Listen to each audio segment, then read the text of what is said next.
AyoGG, welcome to a brand new episode of the AyoGG podcast. Today with episode number 7, in which we are talking about episode number 7 of Queendom Puzzle. So, today I'm, as always, not going to do this alone, but Payne is with me again. Welcome. Hello.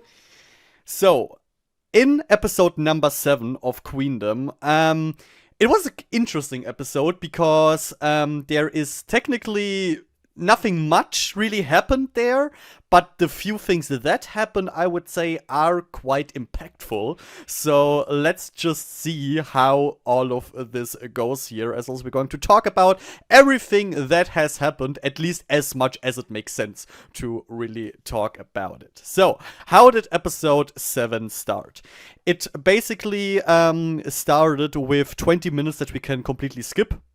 That much I can tell you right away. We're just going to skip the first 20 minutes and jump into the announcement of the all-rounder battles. Points. The points that the girls got for the 5 rounds. 3 rounds vocal and rap and 2 rounds dance performances. And here, in the last episodes, it looked like Team Puzzle is quite a lot in the lead, or could be a lot in the lead, since they won the first 3 battles, so the first vocal battles. And now we found out that it continued exactly that way. Team Puzzle ended with 1,146 points, and Team Queendom has 812 points. So this is quite a big gap, and it turns out that Team Puzzle has actually won each and every round. All vocal and all dance performance rounds. Team Puzzle has in the first round 153 points, and Team in Queendom 133. Puzzle round 2, 208. Queendom round 2, 178. Puzzle round 3, 217. Queendom round 3, 169. And now the dance performances. Puzzle round 4, 245 versus 155, so almost 100 points apart. And in the final round, Team Puzzle got 223 points and Team Queendom 177. Now, I have to say, I'm not exactly surprised about the big gap in round 4, so 245 to 155, because there we had Bad Blood versus Over Water, and I expected Team Puzzle to win there with quite a big gap. What do you say? Yeah, pretty much the same. So as we look at the whole thing, we have the same stuff with first round, right? 250 points for Rush Hour and 133 for Weekend, right? And there was something we're talking about that as well, and that's such a huge gap, where we were thinking about this might be a huge gap, and then we have the second round, we have 208 to 178.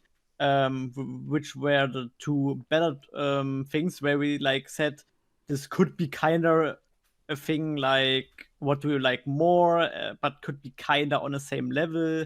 I know the votes overall seem really reasonable, in my opinion. Which is a surprise for an mnet show, honestly. True. The only thing where I would maybe be a bit surprised might be the 5th round, right? With Glow Up being a really, crowd. I mean, surprised that they won not. The gap is maybe something that is a bit surprising here, yeah. I mean, for Team Puzzle, we had with Web a really, really sexy and sensual performance. And maybe the audience saw it the same way I did, kind of, when I said that Web is just a song that, and the performance overall, that is really difficult to perform. Because sexy, sensual performance like this require a lot of control over each and every move that you're doing, because if you're not executing a move perfectly, it instantly starts to look weird because it's so slow, because it's so fluent. So you basically see every little mistake, and every little mistake kind of pushes you out of this performance. Unlike for Queendom's performance here, this entire hip hop theme is just so much, in a way, easier because it forgives you more. It forgives you more mistakes. You don't need to execute every move perfectly, because you can just kind of cancel it out with a certain attitude that you have on stage. Still, the performance that they had was really difficult over all the moves, but I feel like this could be something that the audience saw too, and maybe also the gimmick that they had for Web with the band is maybe something that left an especially big impression on the people that were there. So yeah, these could be some reasons why Puzzle won in the end. Even though I personally wouldn't have given them such a big gap. I would have also leaned more towards Web here, but that they win with like 50 points, this is a bit surprising. Yep. So yeah, they got the perfect sweep. And what was a bit strange about it, honestly, is the way all of this was announced. Because you would think that these all-rounder battles, they were so prominent for like 2 to 3 episodes. They were the absolute main focus. And now we are here in episode number 7, and these results are basically getting belted out like just like this. You know, just like drive-by, just here are the points, and let's move on. That was quite a bit strange, because I feel like Mnet could have used this a lot. Like, that one team wins with a perfect streak is really, really uncommon in Mnet shows. And I feel like this is a lost opportunity kind of for Mnet. So I'm not sure why they didn't, like, build something out of it, or at least mention it in some way. They really completely ignored it, which felt a bit strange to me, just because the way Mnet normally works. But yeah, the disappointed faces of Team Queendom maybe were already enough. That kind of broke my heart at some point. Like, especially Yeonhee seemed really down when these points were announced. But yeah. That means that Team Puzzle, all members of Team Puzzle in the end gained additional 20,000 points, which may be beneficial later on. So, what happened next? Well, next we got a little, no, not a little, but quite an extended look at the semi-final songs. The songs that they're going to perform in 2 episodes. And the names of those songs are Puzzlin', IDGA, and I Do. Puzzlin' made by Young K of Day 6, IDGA made by Bobby, and I Do made by Ryan S. June. So,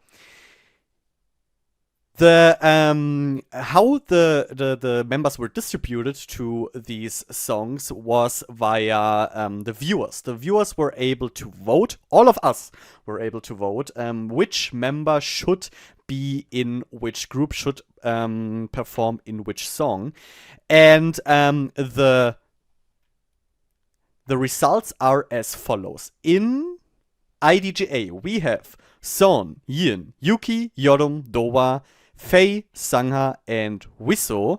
In Puzzle, we have Kei, Miru, Soyun, Jui, Wooyeon, Chedin, Jiwon, Sujin, and Rina. And in I Do, we have Nana, Jihan, Boda, Ellie, Juri, Jiwoo, Zoa, Yeonhee, and Soyeon.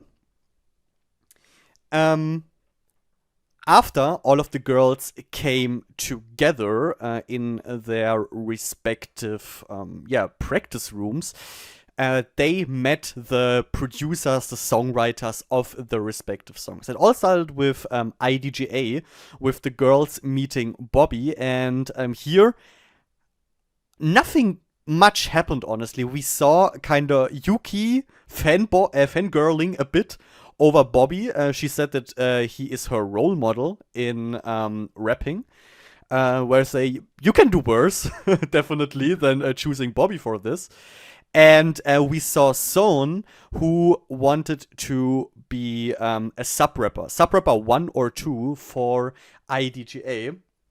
But in the end, she actually did not get any of those positions. She was getting like pushed away from each and every one of those positions, which, yeah, in the end, may have turned out as a bit of foreshadowing. Was there something else that you have that you remember from this little IDGA practice or line allocation phase that we got here? No, not really. I'm just like it's very interesting that at least IGA was very much kind of chosen like we did it as well in a way. Right? Yeah. That was very IDGA is funny. definitely the least surprising cast out of the three. Yeah. Everyone who I thought should, at least almost everyone who I thought should be in there actually is in there. So, but I mean, IDJ was kind of a no-brainer, honestly. True. For these respective members. Okay, next up we had Puzzlin. And in Puzzlin, yeah, we had kind of a little drama in the making, kind of, with K. Because K wanted to be main vocal. I wrote down main rapper here, but I'm pretty sure it was main vocal. Main rapper, I would have liked to see that, honestly. But yeah, Garden, the producer of the song, gave this position to G1, actually, because he thought that, she is closer to the original sound of Puzzlin. And that is a decision where I'm not so sure about, honestly. Because, yes, G1 is much closer to the original, but I am not sure if this is the right way to go to make the song really sound like the guide version that we have heard previously. What do you think about it? Yeah, I'm very much on the same boat there, cause when like Kay was doing it, like I guess she was the first one, right?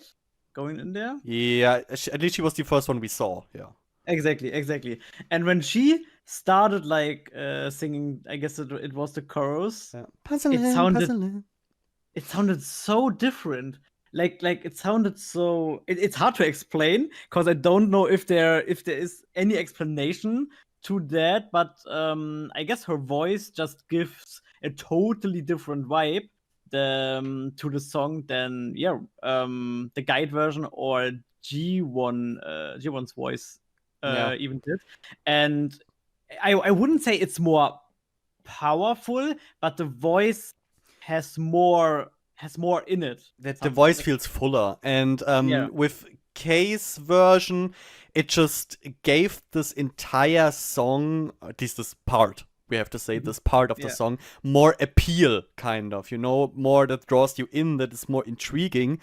But there, I have to say that I am not the biggest fan of the original sound of the song. So this is kind of my personal problem there, or our personal problem in that case. So if you like the original sound of Puzzlin, then I absolutely see why he chose Chiwon for this then. If you want to go with that feeling, I'm just not sure if this is really the best decision for Puzzlin, like especially when you have IDGA and I Do that go against the song, because I have the fear that in the end, between IDJ and I Do, Puzzlin will be like a song that has so few impact that it actually is going to be like, that's going to get forgotten, within those two. That's what I'm scared of. Especially since there are some members who I really don't want to lose in this team. So, yeah, this is where I'm coming from. But, yeah, guys, let us know your opinions, what you think about this, definitely. And next up, we have Team I Do. And what I wrote down here, the very first thing is no one loves Ryan as much as Ryan.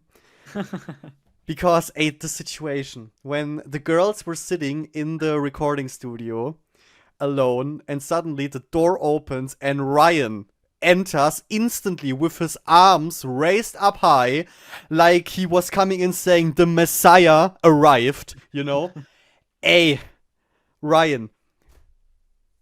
This dude, if he wouldn't make such amazing music, you know? Hey, this dude is so broken in so many ways. Yeah, mnet even wrote a little caption. He makes a dramatic entrance. Yeah, it was dramatic. Not in a positive way dramatic, honestly, but it was dramatic. Yeah. Besides Ryan. Besides Ryan. We had someone absent. That was Soyeon. She could not be there due to an MV filming, actually, which is a shame, because especially in this part, you know, when it's time to distribute the lines, it's really, really, really bad to be missing. Even though maybe later, this will turn out not to be that much of a problem, but more to that later. Ryan actually had the idea that all of the girls should sing the entire song, so they could then decide who will do which part. And this is exactly what it did. Bora went in and said, yes, I want to be the main vocal. And we got basically Bora versus Ryan round 2 here. We remember the last time when Bora was in the recording booth with Ryan, that it didn't turn out that well for Bora. And surprise, it didn't this time either, because Ryan, basically we had the mirror storyline from the Puzzle team, because Ryan thought it would be a better idea to give the main vocal position to Jian instead of Bora. Because again, her version is much closer to the original one. It doesn't, her voice isn't as sharp, it's much softer than Bora's, and that in the end meant that Bora became the sub-vocal one. It's an understandable decision, and for this song, I am definitely more on board with this decision than with Puzzlin'. What do you say? Yeah, same with me. I'm still even like in those situations, I'm thinking about maybe you could at least let Bora try a like less Bora version, like to make like it's more her style to go like that high and that powerful. But I guess she can even do something like yeah, she can at least try to be more on board with like the kind of original, which like is Xian more in direction naturally. But I guess we don't really have something like that, because I guess everyone just got one time you go with your style through the song and then they decide. I don't think they made much more out of it. Maybe they did, but I don't know.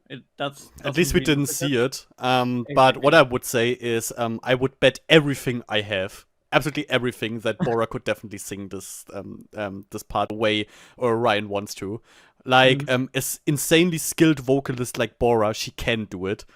Yeah. She doesn't have to always sing naturally, if you know what I mean. Yeah. But yeah, I mean, it's okay. Bora has been the main vocal really often. She has showcased her vocals a lot. I don't think that it's bad that she's not the main vocal for once.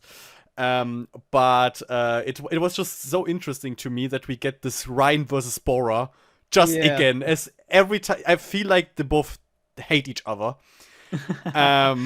Because if you pay attention, this is really interesting. If when Ryan enters the room, Bora is the only one who's not looking at him. She's just like, yeah, Ryan, whoa. But she's not looking at him once. This is really interesting. So yeah, I don't know what happened there, but Bora's pissed, and if Bora's pissed, I'm pissed too. So yeah, it's definitely Ryan's fault. I'm on Bora's side. Yeah, I see what you mean. But overall, I think Jian fits them the part very well. And maybe Bora is like sub-vocalist, right? Sub-vocal one. Sub-vocal one has maybe like good parts that's like fitting her strange as well, right? Yeah, We don't know yet. I mean, we don't know exactly which parts Chian now really has within the song. So we don't know how it looks with like high notes and, you know, all of that stuff. In the end, the differences between the main vocal and the sub-vocal one could be like really, really small. We don't know. We will see. But yeah, for now, Jihan is the main vocal. Unfortunately, there were some sad events also in Team IDO because Ellie. We have to talk about Ellie here. Because while distributing the parts and while everyone said, I want to do this, I want to do that, blah, blah, blah, Ellie did not voice her opinion like at all. She, while she was in the booth, she struggled a lot with hitting the notes and was unstable at times because she was really low on self-esteem. She really didn't believe much in what she was doing there in this moment. So in the end, she was like, you know what? Just let me be the sub rapper, and that's it. Which is really sad, honestly, because she could. I bet she could do like every position in the song with ease. But yeah, in the end, she turned out to be the sub rapper. At least for now. Maybe this will change. Probably not. But I hope that she finds the self-esteem again. Because, I mean, honestly, after the last round, I thought she should be, like, overflowing with self-esteem. With, like, how well she performed there. How much she got praised. But it looks like that didn't, that didn't stick with her for long. And not just that, I even think, like, this is, like, such a song again, like, where she can just give it her all, where she can just be Ellie, what she wants to show us, right? Yeah. If she just has the confidence. Yeah, definitely. So, it's a sad thing, but I hope that she is going to, find the self-esteem again and still perform really, really well when they're actually on the stage with IDO. So, in the end, we got the girls put into their respective groups, but these are not the final groups. The final groups will actually be announced in the semifinal, which takes place on August 9th. So until then, there can still members change, positions can change, parts can change. So we will see then who actually ended up in which part. After this, it was time for the emotions, guys. The emotional part of the episode had started because the girls were currently preparing themselves for an upcoming performance, and before that, we got hit by the emotional wave. We saw the girls sitting together, and suddenly we saw the door entering and Bora at the door opening, and Bora entered carrying her, the mailbox that she has been using as prop in her very first performance in Queendom Puzzle. And this thing looked heavy as fuck. And Bora really, she worked hard to carry that shit into this room, this poor girl. Like, fuck you, mnet. Honestly, why couldn't you, like, get some intern to carry that for her? What the hell was that? But yeah, she dragged that stupid mailbox into the room, and the reason for that is there was, basically a gift for the members in it. Because I think it was Seoul, they had a pop-up store opened a Queendom Puzzle pop-up store in which fans were able to put handwritten messages into a mailbox, which would then be delivered to the girls. And these messages is what the girls got. And I think the rest you can basically guess what happened. They opened the letters and tears. Tears started to crash down on the ground. Interestingly, the most emotional 2 letters were the ones for Sangha and Jui. Probably completely coincidental. Reason for that is Jui's letter was quite emotional written, actually, from one of her fans, and Sangha's was actually written by one of her members of Chowon, because she visited, if I understood correctly, the pop-up store together with Chowon, and Chowon, while being there, wrote this letter, which then in the end ended up with Sangha in the show, which is cute. And, of course, emotional. So, yeah. Tears were crashing down all around in this studio. And that is honestly basically everything we can say about it. Or do you want to add something to that? No, it's a typical mnet trope. Yeah. It's needed for reasons, I guess. But, yeah. But the girls got actually a bit influenced by this, because for their upcoming performance, they also wanted to do something special and, give something back to the fans. And to do that, they wrote letters themselves, handwritten letters for the fans. And yeah, what should I tell you guys? The messages were basically the Idol 101. If you have ever seen like an idol talk with fans at a fan sign, or in other variety shows talking to fans, it was what you just know. Like, thank you for your support, and I'm so thankful for everything you're doing, that you're sticking with me on this road, and so on and so on. I'll be honest, I also don't know what I would write in that situation. I do understand why all of these messages always sound the exact same. But in the end, because they always, in every show, in every situation, sound the same, it's just, difficult for me to watch it over and over and over again and still be like, oh my god, this is so emotional. I'm just like, thank you. I appreciate it. But I have read this just way too often by now to get emotionally really influenced by this.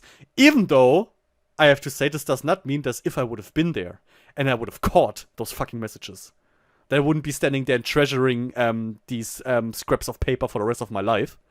Yeah, for sure. But yeah, the messages themselves were just the stuff that you simply know if you know a bit of K-pop.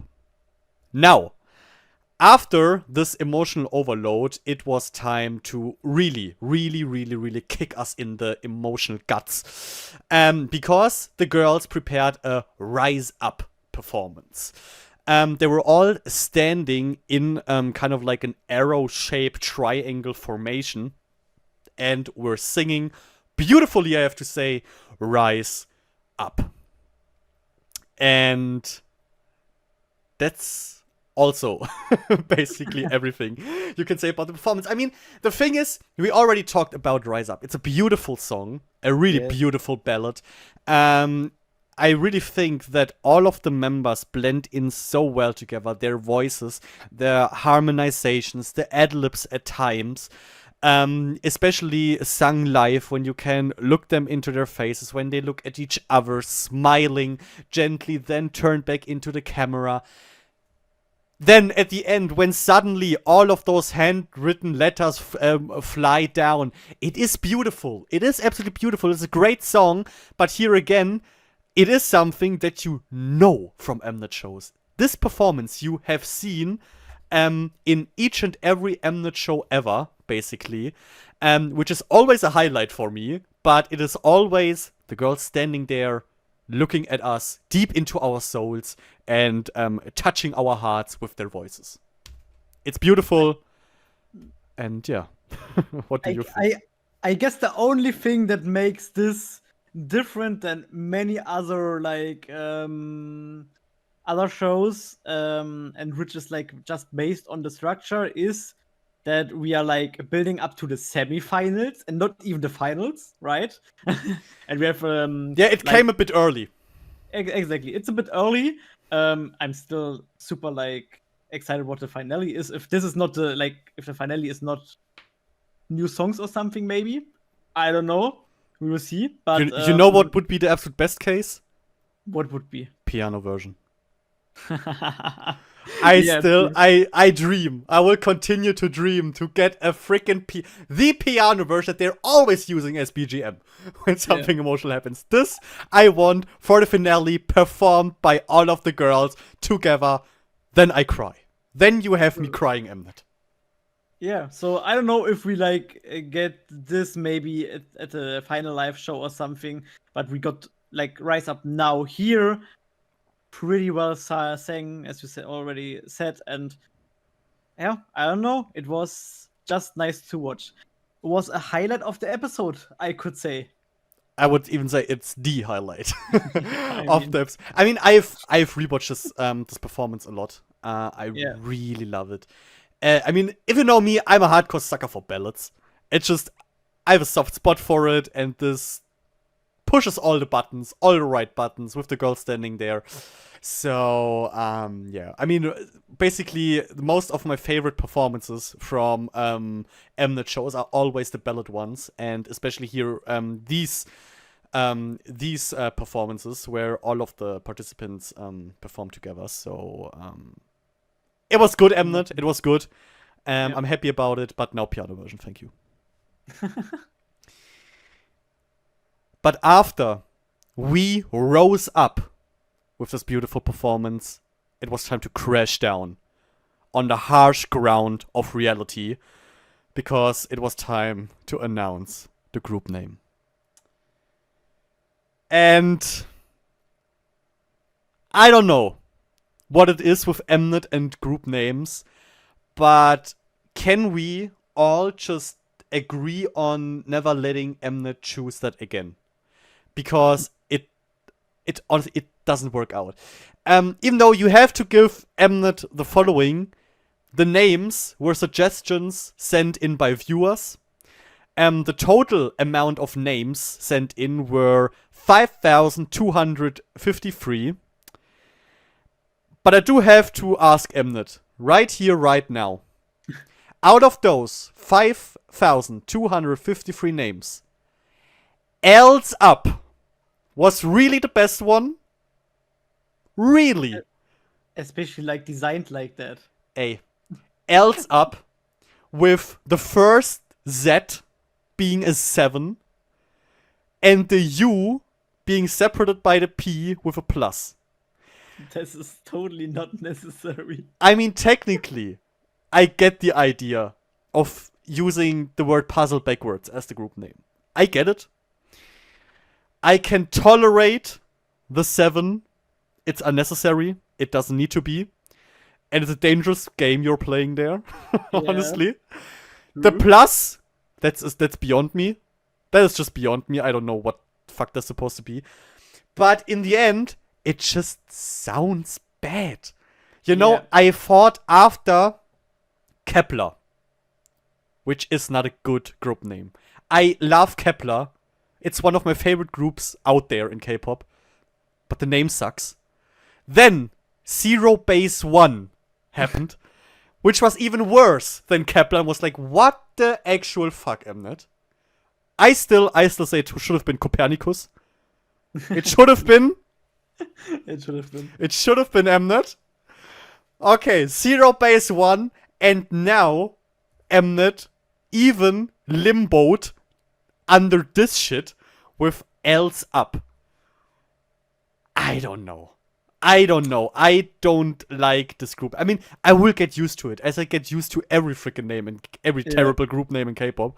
But hey, this is definitely one of the worst group names.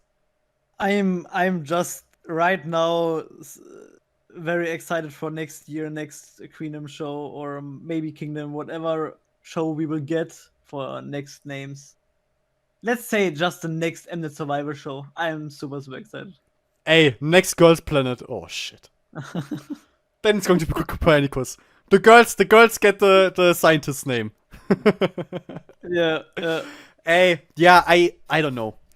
I don't Yeah. know. Yeah. And It's stupid. and the thing is, if you have to go with else up, okay, do it. But seriously, I don't get why they have to make those names so complicated. Yeah. With the 7 and the plus, because if you don't know exactly how you say this name, you have no clue. You just don't know how to say this group name. And Google that shit. Google that. You have to. Okay, else. Okay, 7 Z and then spacebar U plus P. What? This is not custom. This is bad user experience design, Mnet. What you're doing there. This is really bad UX design. And okay, with the 7, like technically, I see that it makes more sense for else up for this group to use it because it is just a project group. So it's not that dangerous in a way. But normally, guys, can we please stop using numbers in group names? Because especially if the number represents the amount of members.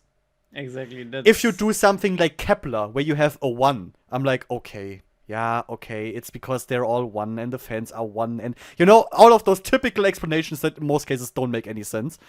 But if you really choose a number that represents the number of members for a normal group, it's going to bite you in the ass at some day, because that's just how K-pop is. There have been so many, examples in the past. With the freshest one, for example, Promise 9. We're like, yeah. How many members does Promise 9 have? Well, currently? You know what I mean? Yeah. I mean, of course, you can always say, in my heart, if you ask me how many members of Promise 9 have, 9. Yes, but technically. Technically, it's wrong, yeah? Yeah, and it's confusing. It just doesn't make sense. It's unnecessary. No one would have said, if you say Promise, no one would have said, but there's missing something. No. You can't just, it would have been good. And here, else up, in one word. Okay. So that you really have the idea, okay, it's just puzzle backwards, easy. But this I really don't understand. I would be really interested in knowing your opinions, guys. Are we just old grumpy men who don't understand how the world works nowadays, and this is how a group name has to be? Then tell us, please, in the comments, why this is an amazing, genius name. I would really like to know. I would love to understand. Because right now, I'm just sitting here and I don't understand this name. Yeah, guys, one of you or more of you could be our savior right now, and please tell us, what is it about the plus? Thanks. If you right now, you who is listening here right now, if you were the one recommending else up, tell us why. Was it just to troll? I'm okay if it is just a gag that went way out of hand. I accept it, but I would like to know. Please. How funny. Yo, I'm going to troll the shit out of Mnet, and I'm just giving them a so shitty name that they won't ever accept. Meanwhile, Mnet. Yeah. But the problem with this is, the name is so bad that I wouldn't be surprised if Mnet, yes, if they got those big amounts of names, but in the end they were like, we'll just go with the one we intended. Yeah. We already planned the merchandise and marketing shit, so we already branded everything else up. So let's just pretend like it was one out of those names. No one's going to check it. And they're right. No one's going to. Yeah. But yeah, and one reason why this could actually be true, that they planned this from the very beginning, those little snakes, is because another interesting detail that we got is the group will get, okay, this is not a surprise, an album, but a world tour world tour, Mhm. and they will perform at Mama at the end of the year. Huge. So, this is freaking huge. The only thing I'm interested in these informations here is actually how big is this world they're talking about here in this world tour. Because if this world is some parts of Asia plus the USA, I say fuck you, Mnet. It's not the world. It's not the freaking world. You know how I know that? I'm sitting in the rest of it, Mnet. And I would love to see Elsap. So please, somewhere. Mnet, just Europe, okay? Exactly. I'm not even saying Germany. I'm just saying Europe. The rest Yeah. I can manage, but please, make Let it Europe. Let it be London, but somehow. But yeah. But the thing In the is, worst. In the worst. I'm just saying. yeah, in the worst. the problem is, yes, in the worst, yes, but this will happen this year, and let's just say it's getting difficult with vacation days. So I'm not. Yeah. Please think about us. Paris. It's Paris. Paris would be the easiest, yeah. Paris would be definitely the easiest. Okay, but yeah, guys, please let us know your opinions about the group name Elsap. As I said, I will get used to it 100%, and pretty fast. I got used to Kepler, for example, so fast. But I do wonder if we will ever get a good group name from Mnet ever again, because right now it just looks like a downward spiral that Mnet is doing there. Next up, it was time after everyone, by the way, I checked out the faces of the members when Elsap was announced. And they weren't that happy. There wasn't a genuine, oh wow, boah, cool. There was like an idol acted, oh wow, that's yeah, a name, I guess. This is what I saw. So I would boldly dare to say, that we are not the only ones with that opinion. Yeah, So, like literally, their faces were more like questionable, and they were literally the happiest faces were when they kind of realized, oh, it's puzzle backwards. I guess that's the only thing when they were like, oh, wow, and then they were like, oh, but what's about the rest? yeah. Oh, man. All right. Okay. After this, it was time for the actual emotions of the episode, guys. Because it was time for the interim results. Which means we got announced the top 7 of Queendom, as well as the eliminated 5 of the girls. So let's start with the top 7. And I would just say, I'll say a name and we say our opinion about this person. Does she really deserve to be in the top 7? Spoiler, yes, they all do.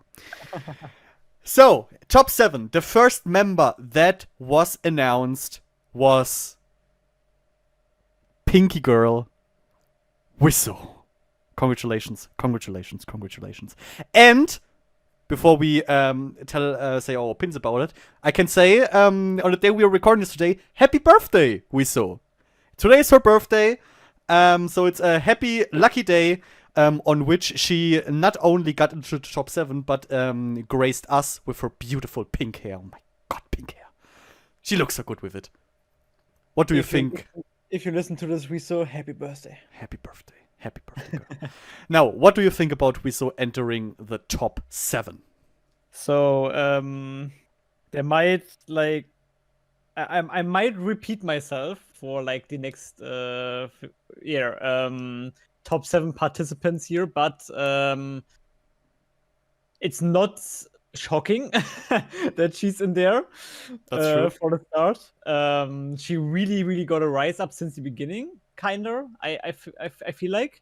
because she showed an amazing performance, like in the start, and yeah, in my opinion, she like delivered always, and like often she even got kind of complimented by like other Queendom participants with like well, she's an all-rounder and something like that. And yeah, I guess that's just she is one, I guess, of the people that could show with the most of her and her skills and how she is. And yeah, that's why I guess many people decided to kind of put her into the top 7.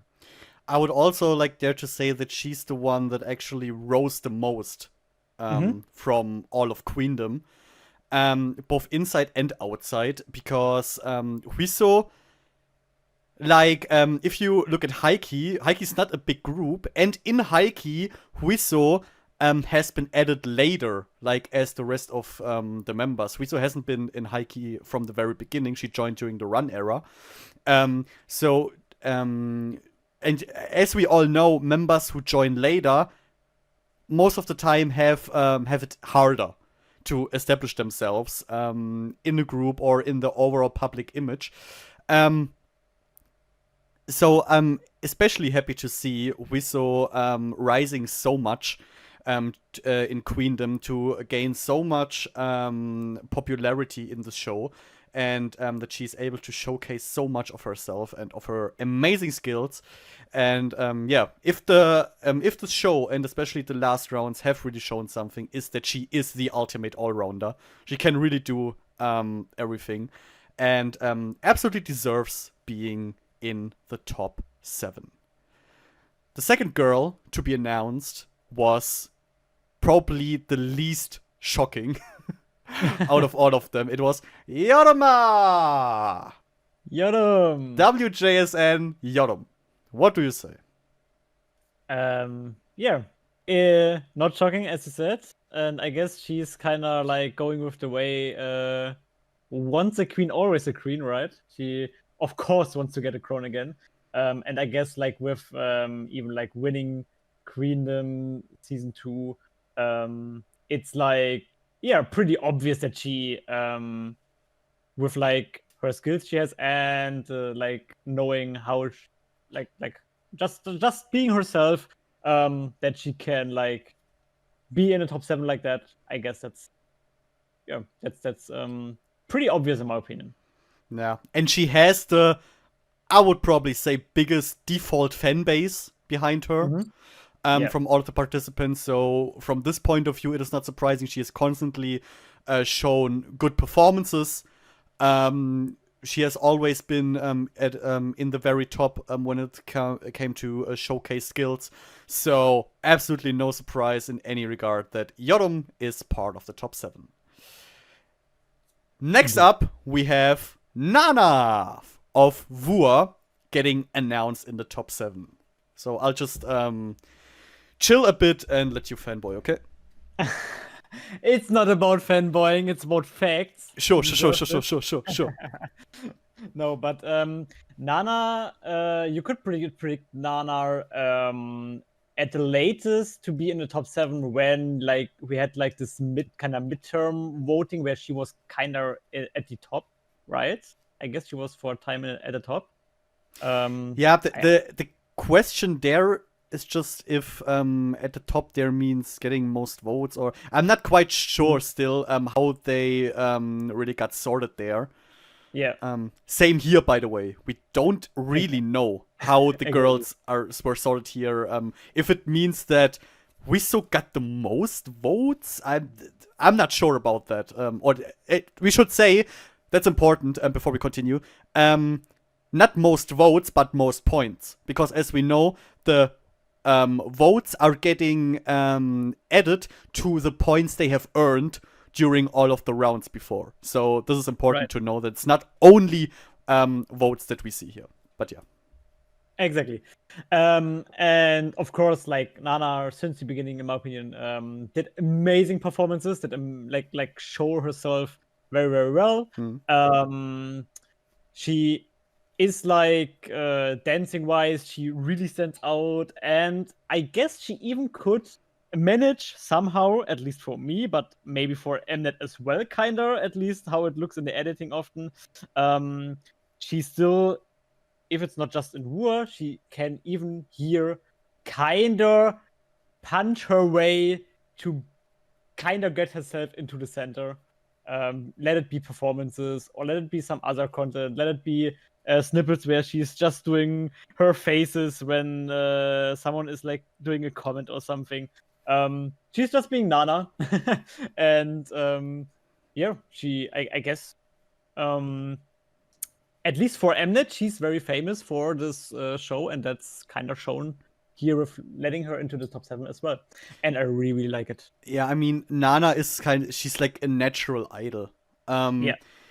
Everything she does, the way she talks, the way she looks, the way she moves, the way she sings, everything is just really captivating in a way, which is exactly the reason why she is so often kind of outshining other people when she's with them, like let it be Wua or let it be in Queendom itself. She's just an eye catcher in everything she's doing. So I am also absolutely not surprised that Nana is here in the top 7. It is deserved for sure. She has worked a lot for it. She constantly delivered good performances and a great work ethic, good work attitude, and she is highly competitive, which is needed in a show like this. So, Nana, the third one to be announced. Next up, we have Jihan. Jihan of Weekly entering the top 7. Our little smiley happy pill. What do you think? Yeah.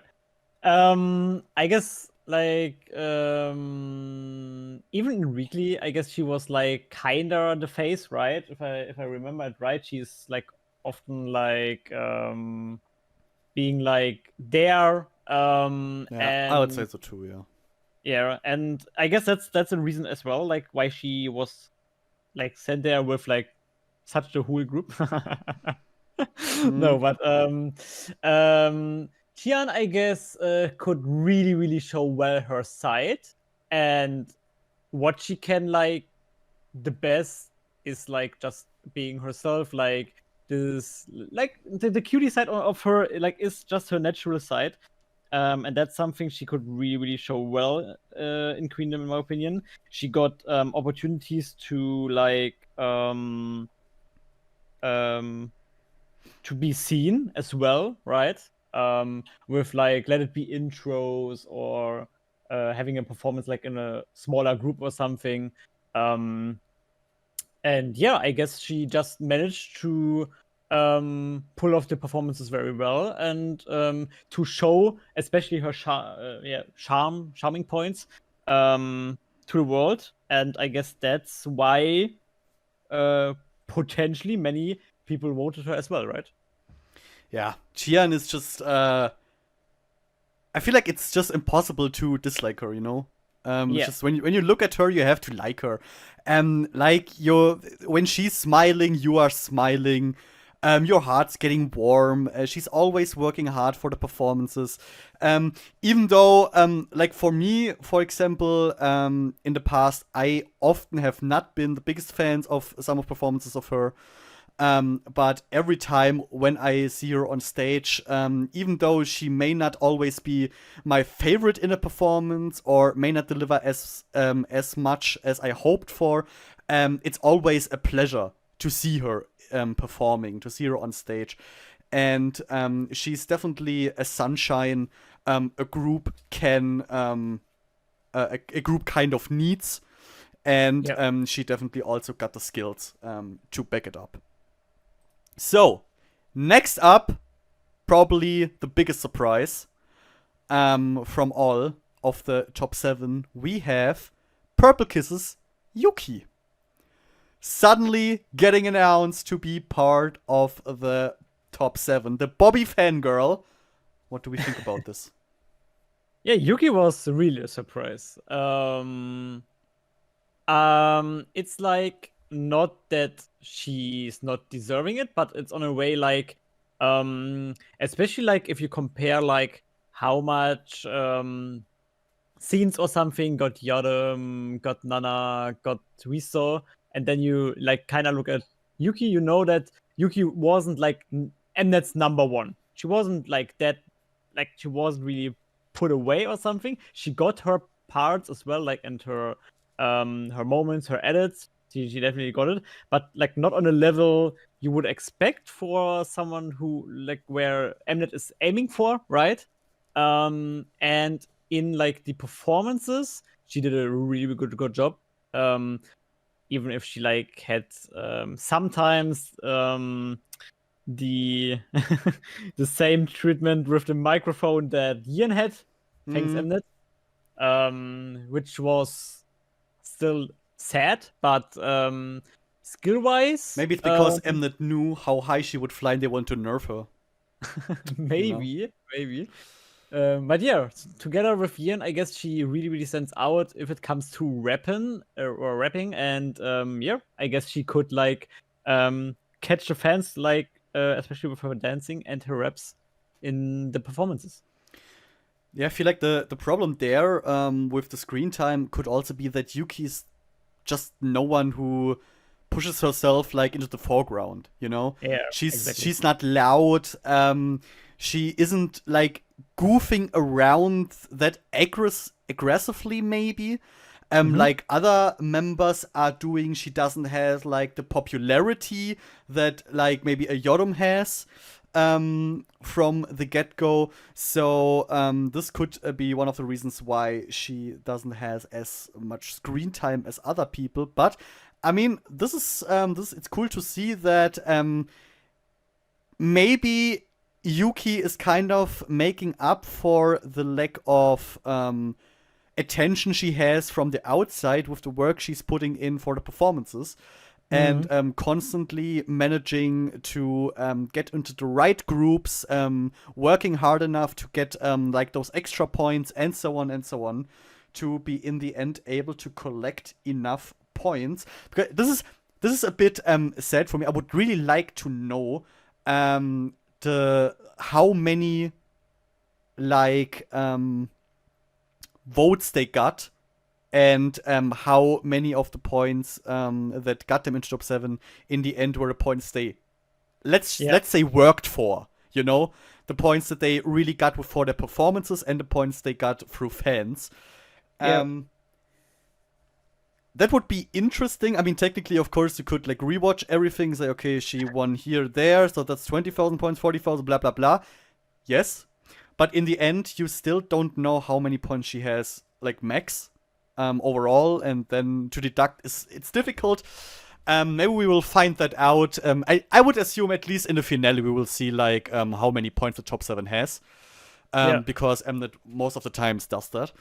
But yeah, I'm really proud of Yuki. It's really great that she managed to climb up the ladder so high, and I really hope that she will be able to remain in the top 7. She really deserves it. Yes. Next up, we have formerly CLC, currently solo, Yin, entering the top 7. Get ready for simping. It's not simping, it's about facts. Sure, So, sure. no, but Ian, I'm still on the boat to say Ian couldn't really show everything she can. I still think if I look to other shows she was on, like especially Good Girl and something, she showed there so much more, or she could show there so much more than she like could kind of in Queendom Puzzle. I guess for her it's more not really new fans, but really yeah having a solid fan base which know Mm. what she can do, and maybe some still if the camera is on her, of course she's a senior, she kind of knows how to act, how to be a person. Her personality is very well shown in like if we go out of the performances, right? She's really beloved between other artists as well. Um So like, I guess it's not really that she got new people through performances because she showed something very new of her, but yeah, I guess it's just being solid. But that's just my thought. Maybe she could drop out based on that if this continues. I'm not giving it to her, by the way, most of the time. It's just like, as I said, one performance totally got two performances for me totally got wrecked because her microphone was just not there, like not existing. So I'm giving this hugely to mnet. Like Bad Blood was like for me the best performance where you could like see Yin how she can, like how she is on stage with her facial expression, with her attitude and everything, and how captivating she can be if the camera is on her. The other performances really were hard to, yeah, give her some attention, in my opinion. Yeah, it's really it's really sad that we don't see a lot of Yin. Like, because of the little amount of screen time she gets compared to other contestants, she feels, if you don't know her, I feel like she could feel a bit bland. Because you just don't know about her. Like, she's there, kind of. She's working well, she's performing well, but you don't really get a feel for her. Because she's also no one who is like super extroverted in these shows, and is constantly showing why you have to love her right here, right now. So that's a bit sad, and I understand the fear that this could be something that the more the show progresses, the worse it could get for her. That if she doesn't get a chance to really show how cool she is and how nice she is and so on to viewers, to attract more viewers, that it could in the end turn out badly for her. So let's hope that mnet stops being a snitch and gives her more screen time in the future. Because, yeah. Otherwise, I don't know. Or she just continues to slay all performances and win everything, then yeah, because easy. We have to see like how many of the top 7 were in, right? Just saying. Okay, next up, last but not least, we have former Loveless, now love of my life. No, but she was for love of my life too. K was the 7th member to be announced as a top 7 contestant. What do you think about her? I don't see a world where she's not in the top 7, in my opinion, because she's just the vocal number 1 and she delivers always. Like, she is one of the once again, in my opinion, she delivers, like with Weezu's example, like in the stages, and Nana for me as well. She delivers the most, even if like we know her for being like such an amazing vocal. She pulled off so sick performances that were astonishing over and over again. No lives detected so far, yes. And even to quote mnet, she made with only one a performance that counts as one of like the performances, with like a master performance of mnet shows. And like, yeah. Mnet listened to this podcast where I said the exact same thing. Interesting, mnet. Interesting. And yeah, as I said, I don't see a world where she drops out. For me, she is definitely a contender for being like in this group from the get-go, because she delivers. Yeah, I don't see a world in which she drops out. That's exactly what scares me the most. Because if a lot of people see it like that and are like, nah, she'll do. Other will vote for her. I don't have to. If you think like this, stop that shit. Grab your phone, vote for her 2 times a day. Right now, start. because we need to make sure that Kay really gets into this group. Because, yes, you already said it. She deserves it. There was not one performance in this entire show where she disappointed in any way. About her voice, she's one of the best vocals in the entire industry. So this is nothing new, but I also like her performances themselves, her dancing and everything. She really, really did well with everything. Stage presence, for example, also facial expressions. When she performed with Zone together, I'll never forget that. That performance burned itself into my freaking brain. How beautiful it was, how graceful it was. Together with Bora, dude, I'm still getting goosebumps just thinking about their voices, their harmonies, the high notes, and everything. The beautiful symbiosis they have created together. So yeah, Kay really created something unforgettable for me personally, and left a big fat mark in the mnet survival show history. So I truly, truly, truly hope that the rest of the world also continues to give her so much love and vote her into the freaking show, because I need Kay to be active again as a singer. And no, I don't mean musicals. I mean releasing music. That's needed. So yeah, she's not just a singer, then she is literally back to being an idol. Don't forget that. I need an idol.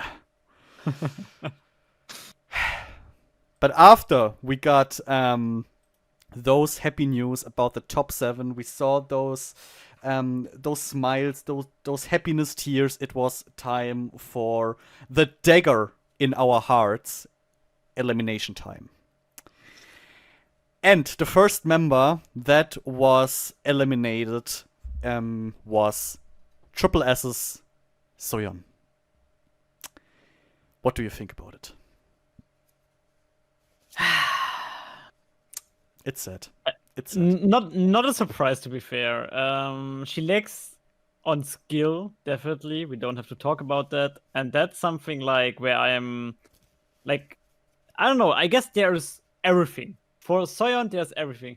She kind of lacks a bit on skill. She which is mostly due to lack of experience. Exactly. Like, she's just new and young, right? Yeah. And wasn't really a trainee. Like, so that's kind of relatable in that regard. And Triple S is not like the biggest group out there, so there's not really the fan base that's supporting her. And a new group at that. Exactly. And the last one, she was in the losing team, which we have to consider as well, which is like with nearly all of them, not all, because I guess Sanga was not, but so there is a mark on that, right? So maybe the performances really had a huge impact.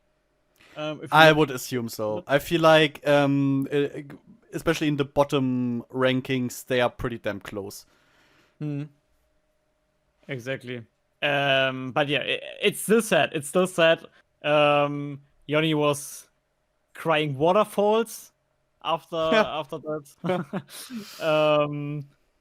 I don't want to know like what. I guess she was kind of knowing that it would happen. Still, it's sad for her, of course. But yeah, I guess she will get her moments in the future. She has a future. At least she has a future, right? So she has a future. Yeah. So yeah, let's see. Yeah, Soyeon is just, yeah. You said it that it's not a big surprise. We barely saw her even in this entire show. She had played no major role in no behind the scenes part. She didn't play a major role in any performance really. She never had any moment where she could really showcase her skills or anything. So yeah, it is quite natural. Unfortunate, but natural. that she was Yep. one of the girls that had to leave. Another girl that had to leave was Cherry Bullet's Chedin. The next one that was eliminated, and here also, not surprised. Because Exactly. if we compare her, like the screen time she got, the roles within performances she got compared to Bora and G1, she was like almost not existent. In this entire show, she was always just a side character for all story arcs within the show. She was, due to that, really bland in character. If you don't know her, you have no clue to know her in any way. So yeah, and Cherry Bullet is not the biggest group out there. So yeah, I absolutely expected, honestly, unfortunately, that Sharon would drop out. Yeah, like if you look at this and we said it as well when we watch it, like if your most like standout moment in the show is like your intro performance where you couldn't really deliver, then it's like a death sigil right over your head. That's like, I don't know, like she can't really do something there to just accept the defeat in that situation, right? Because yeah, it's hard. Um, but I don't know. I guess she still learned much out of it, and that's something positive. I guess she still could learn something out of participating in the show, and take something with her to the show to have it there on a good note. But Yeah, now FNC only needs to give Cherry Bullet decent songs that she can actually showcase what she learned. exactly. But yeah, I don't trust FNC there. Next up, we have probably the most bitter case of elimination in this round. Jui. Yeah, Jui got kicked out of the show, and the reason why this is so sad is obviously Soyeon has a shitload of members she can get back to. Chedin has members she can go back to. Jui, however, doesn't even have a manager she can go back to. And this is really nasty. Like, while we were watching this, I constantly had this thought that after this live show, Jui had to go to the car and drive herself home alone, knowing that she. Yeah, I don't know. Like, I don't know what Jui's alternatives are, honestly, at the moment. Is it going to another survival show next? Most likely. Because it's going to be difficult for her to like establish herself as a solo artist. That I don't know if or how this would work out. Right now, really going to another survival show seems like the only solution, but not a nice one. Like, if you think that this is how her career is going to continue, going from survival show to survival show. Survival shows are freaking exhausting, both physically and mentally. I don't know how long she can actually do that, or more, how long she should actually do that. So, yeah, I don't know, man. That broke my heart. Like, I didn't expect her to end up in the top 7 in the end of the finale of the show, honestly. But to see her getting eliminated here already, I don't know. Is it better? Is it not better? I don't know. But it broke my heart. And I hope that she has another plan. And that she doesn't need money too hard, because if we remember, she paid for all of her like preparations and stuff for Queendom Puzzle herself, since she's in no company and stuff. And they're also, I don't know how long that can work. So really, really sad that Chewie had to leave here. Yep. Next up, we had Sangha being eliminated. Sangha now going back to Lightsum. What do you think about it? I'm just thinking about, because I don't know who the last one was, but was Sangha the only one who was like in the winning team? I'm just thinking about that. Yeah. Yeah. So Sangha was in the winning team and even dropped out. That's rough, because if you look at that, that means like that even the points, right, from like the performances and stuff, couldn't really save her to be not in the dropouts. Like, we're not talking about the top 7 anyway, but not like not being in the top in a dropout. So yeah, that's as hard as it sounds, but that means just in fact that she like did not really had like that amount of, on votes, right? Yeah. I mean, this kind of now makes it interesting if you think about, okay, Sangha with additional votes didn't manage to escape the elimination. Now the question is, of course, like, how big is the gap between the girls that managed to ditch the elimination and those who didn't? Yeah. Right. This makes it really interesting, and it is sad because Sangha didn't get like, it's not like she got a really small amount of screen time. She did get screen time from time to time. Yeah. She was relatively present.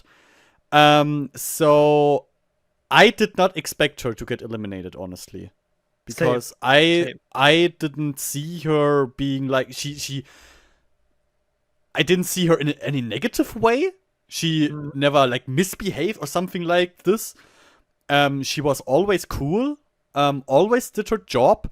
Even though, yes, I wasn't the biggest fan of her reps most of the time, but overall, I really did not expect her to drop out here. I don't think she deserved that, honestly, but yeah, it's unfortunate.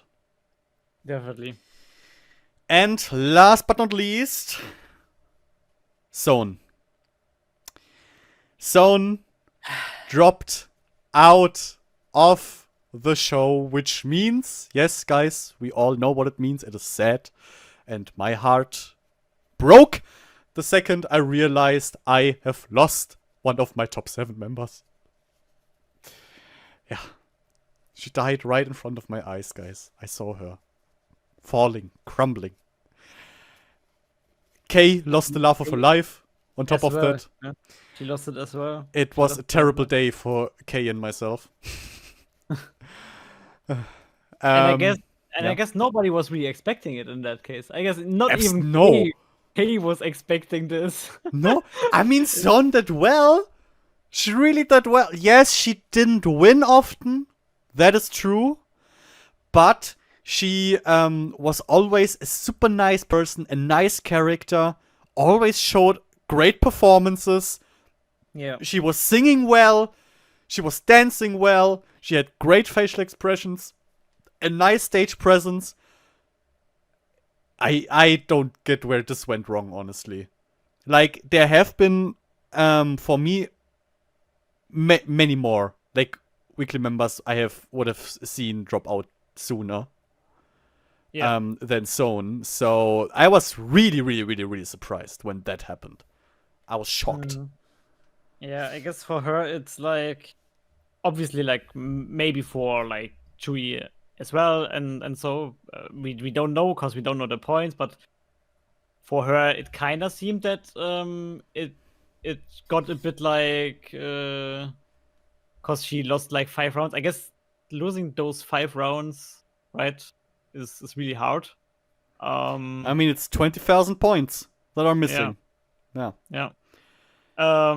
So yeah, it most likely had an impact, I guess, right? Because Yeah, I mean, before also the only one performance they also didn't win.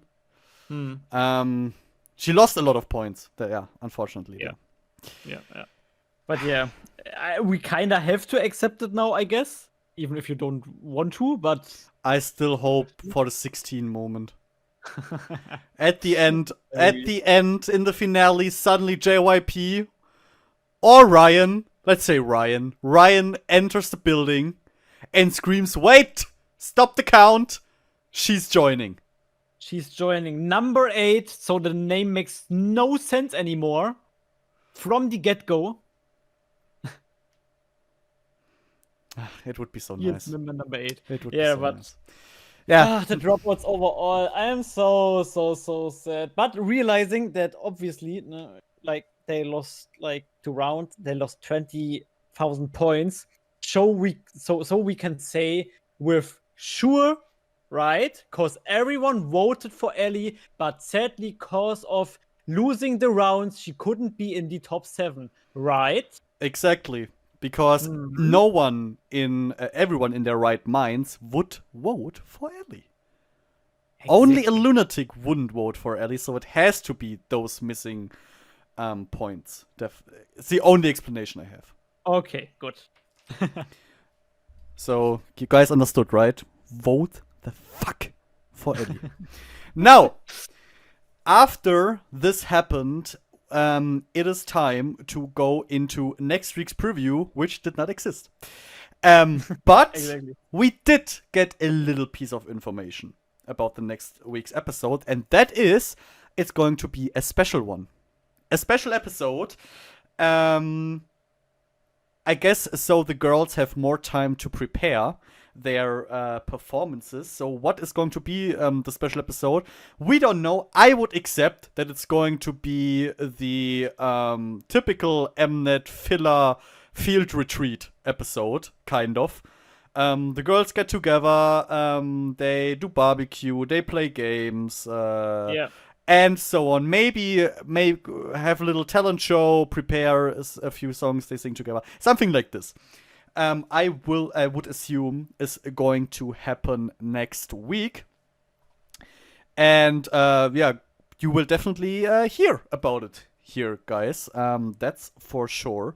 We're going to talk about it. Even if nothing major happens, we're going to see the girls at least being happy, hopefully. Yeah. And that concludes the episode 7 of Queendom Puzzle, but not this podcast, because of course we have a corner left called Fashion with Taengoo. And this episode we got graced because we kind of got 2 styles of Taeyeon that we are going to talk about. Now, let's start with the simple one, with the outfit where we saw only the upper part of Taeyeon. Which is a shame, by the way. We could have get one full shot. That depends. Maybe she was again wearing a skirt which was half transparent. Maybe. Because true. Then I would be like, nah, thank you. Yeah, but that way it's nice. I can say it from the get-go, it's nice. Yeah. In case you need it, I have sent you 2 pictures. Oh. Master of pictures. The first image, that was when Taeyeon was talking to the girls about the semifinals via a monitor. And there Taeyeon was standing in front of a white wall, long hair, falling down with a white shirt. Simple yet impactful, I would say. What do you think? Yeah, looks amazing. Like looks very casually, I want to say. So like you just get the nice casually feeling like she is just going into the bathroom, like taking the hair brush. Yeah. Okay. That exists. And and just like sliding through her hair, making one behind the ear, the other one just falling down, and it's just going out. It's like a 5-minute thing. It is like the best thing about her entire style, like this playfully tucked hair that she tucked behind her ear. Yeah. Adorable, beautiful. I love her hair length. It's insanely long, but beautiful. And yeah, it is super casual. Absolutely. Yeah. I guess she was. I don't know where she was, but Mnet was probably suddenly calling. Was like, "Hey, you still need to record something." He was like, "Bah, yeah, sure. I'll stand in front of the wall. Come on, give it to me." And this is a bit the vibe this outfit is giving. For sure. And I love it. I love casual styling. She looks beautiful. It's not too much in any way. It's just Taeyeon in her natural habitat, basically. And natural Taeyeon is best Taeyeon, I would say. Period. Then let's continue to the next outfit. Because this is the exact opposite of casual. That's basically Taeyeon preparing for our marriage. Because it is bright Taeyeon, what we got here. In the finale, on the stage, Taeyeon in a insanely glamorous white dress. Long. Long, doesn't even cut it. Like, this dress, I saw some behind the scenes pictures. When we watched it, I already said it is really true. It is so long that when she walks downstairs, there need to be two people who are holding the freaking dress, because otherwise she can't simply use stairs. Of course. Which is something I will never understand, honestly. It's just not practical. Yes, I know it's not supposed to be practical. Yada yada yada yada yada. But it is really beautiful. Even though I have to say, I don't need so much going on the dress. Yeah, I know what you mean. Like there are so many details on this dress, so many layers, so many kind of accessories in a way, decorations put onto this dress. So many, I guess, some kind of flowers. I would assume they're supposed to symbolize. It's insane. Like, I don't even want to think about how long it takes to create a dress like this, in such detail with so many layers. But Taeyeon is rocking it hard together with her. Basically, interesting thing is her hairstyle is the exact the same, only that it's here wavy. Wavy, exactly. And wavy hair is. And in combination, shut up. No clue. And in combination with that wedding dress, this is how I imagine Taeyeon as a bride. Maybe as a bride with a veil, also, depending on how traditional she wants to be. But holy shit. That's Dream Taeyeon.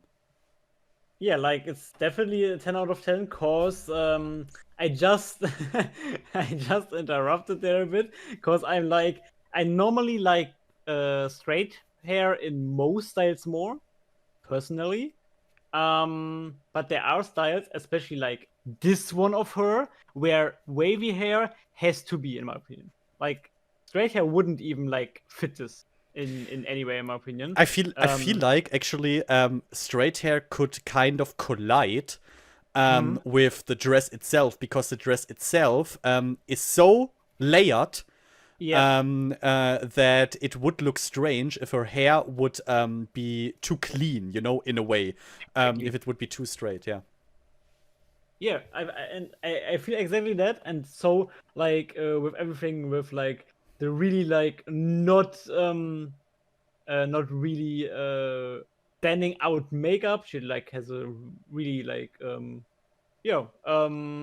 just studio makeup, basically, right? Just being in front of a camera makeup routine there. With a white kinda literally dress for marriage or something. It really looks like a wedding dress, kinda. But on the other hand, kind of fits the Queendom's theme very, very well, in my I, opinion. I bet this is a wedding dress. I I bet they guess got it from a wedding store. 100%. But wedding isn't that far from like queen dresses or something like that. Yeah. Why I guess they were going with this. Or she was exactly preparing for the date that's coming up. Yeah. I booked my flights, guys. I already booked them. It's a 10 out of 10. I'm interested if, like, in a special episode she will be there as well. I hope so. I hope she plays with them. I really hope. Yeah, but That would be so nice. I'm not sure if it's going to be like that, but I also hope that she will be there. If it comes to mnet, in Boys Planet, it was like that the MCs as well did like kind of play with them, or like Masters played with. So I hope she will do. Yeah, problem is Taeyeon is a hardcore homebody. It could be like, it could be that she's like, yeah, fuck you, I'll stay with my dog Zero. I know, Nico wants to see it, but no. Yeah, but nope, Yeah, gorgeous, beautiful, outstanding Kim Taeyeon. Yeah. And since she's a bit in the frame right now, I just want to say Yeonhee will look beautiful too in her dress there. Exactly. Like it's just a casual outfit for her. Like not a casual outfit, but it's like a design where you really like know her for, like being in like something like that.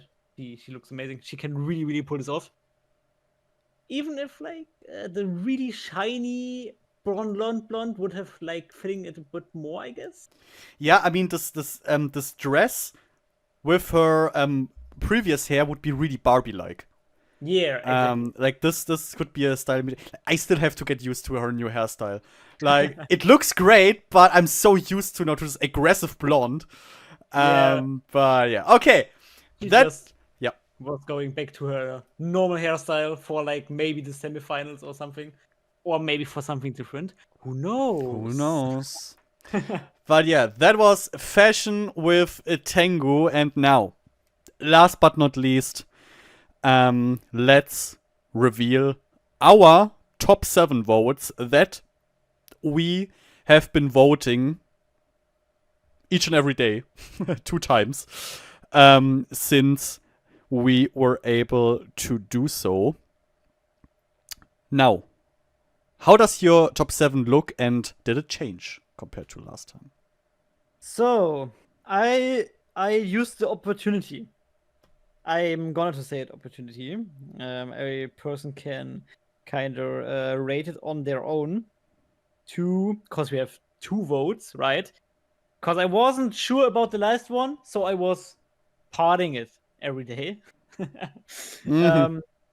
So I was like giving 6 of them 2 votes every day, and the 7th one 1 vote every day.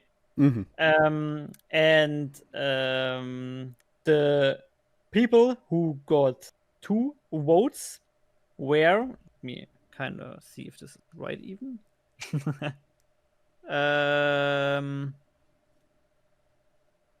Yeah. Okay.